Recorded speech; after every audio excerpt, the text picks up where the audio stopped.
So now we move on to sound, and this is the highlight of the first grade forms of energy unit.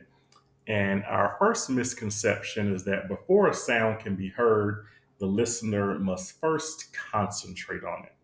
So, elementary students sometimes have the concept of sound that's quite different from the scientific model. Some correctly understand that a sound, such as a ringing telephone, has a source, but believe that the sound itself is only present inside their ears and don't appreciate that sound is actually a wave that travels from one place to another.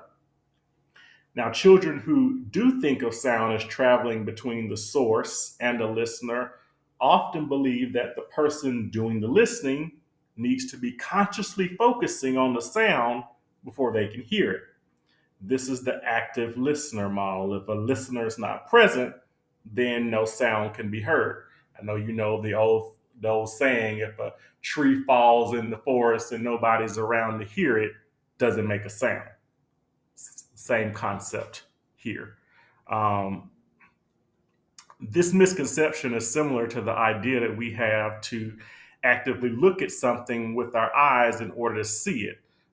When children draw ray diagrams that show light traveling away from the eye towards the object being viewed, children in particular tend to draw sound waves traveling from listener to source. And the everyday phrase listening to suggests that people need to be actively and consciously involved before they hear a sound. Another indication of the active listener misconception is drawing sound as traveling only from the source directly to the listener and no one else. Drawn correctly, the wave should be shown as traveling in all directions from the source, like ripples in a pond. Now, how can we combat this misconception? How can we reconstruct it? The misconception that conscious listening is required for a sound to be heard can be challenged by surprising your class with an unexpected noise, such as a tinkling bell while they're working quietly. As the bell gets their attention, explain that even though no one was ready for the sound, they were able to hear it anyway. Therefore, sound will reach them even if they're not concentrating on the source.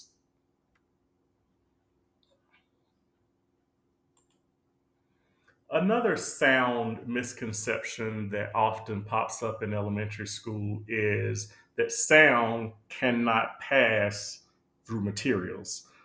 This belief seems to contradict common experiences such as sitting inside a classroom and being able to hear noises from outside on the playground. And we hear children rationalize this by arguing that even if the windows and doors are closed, sound is able to seep in through the room through these tiny unseen gaps in windows and things of that nature. And some believe that if they set in an airtight box, they would be completely insulated from sound on the outside. The easiest way to reconstruct this is to get like a Tupperware dish that is airtight and put a device in it, such as a phone, and call the phone. If their theory is correct, meaning that sound can't travel out of airtight spaces, then they won't hear the sound. But of course, we know they will actually hear the sound. Another variation on that is to wrap that Tupperware dish in various materials to see how much sound can be blocked by various materials. But again, showing that sound can indeed pass through materials. Third misconception is that sound is resting inside musical instruments waiting to be let out when people play it.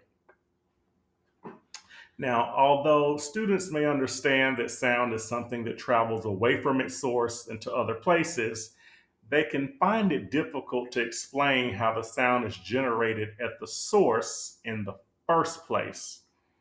For a sound to be generated, an object must vibrate. So when a drum is hit, this causes the skin of it to move up and down really, really quick or vibrate like 100 times per second. Um, the vibrations do not just happen at the drum. A layer of air just above the drum also starts to vibrate in tune with the skin. So when sound waves reach a person, there's this thin flap of skin inside the ear called the eardrum, which reacts to the vibrating air by expanding inwards and outwards. The vibrations passed on by tiny bones and fluid filled tubes inside of our ear. Children sometimes get cause and effect reversed when they think about how sounds are generated. For example, they imagine that when a guitar string vibrates, the sound has made the string vibrate instead of the other way around. Now, in order to reconstruct these misconceptions, allowing children to play with a variety of musical instruments and then naming the part of the instrument that's making the sound helps to develop that conceptual link between vibration and sound generation. These include anything from guitars, xylophones, cymbals, bells, whatever may be around. Some children may be stuck on the idea that sound is simply being produced by the person and not the instrument. So it'll need to be explained that for a sound can only be generated when something vibrates. That said, I want to exit out of this presentation and pull up. Actually, no, we'll go back to the presentation. I want to first start with the learning targets. Um, so you can see that they are compare different forms of energy. So although we're focusing on sound, we're still using the other forms of energy as well.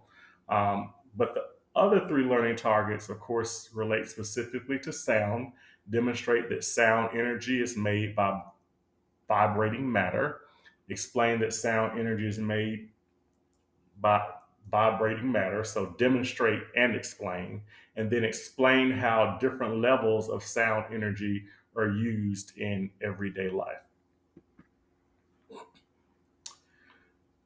Similar to our unit for light, where there was an engineering design challenge, if we scroll down here, um, we see that there is another engineering design challenge, um, changes caused by thermal energy. Here is one that I want to highlight, in which this one they build a solar oven engine, a solar oven using a variety of materials such as cardboard, foam, cans, bottles, paper. So at the beginning of this unit, it may be a good idea to send a note home asking for these particular things. And this is just an idea of a way that an engineering design challenge can be incorporated into this particular unit.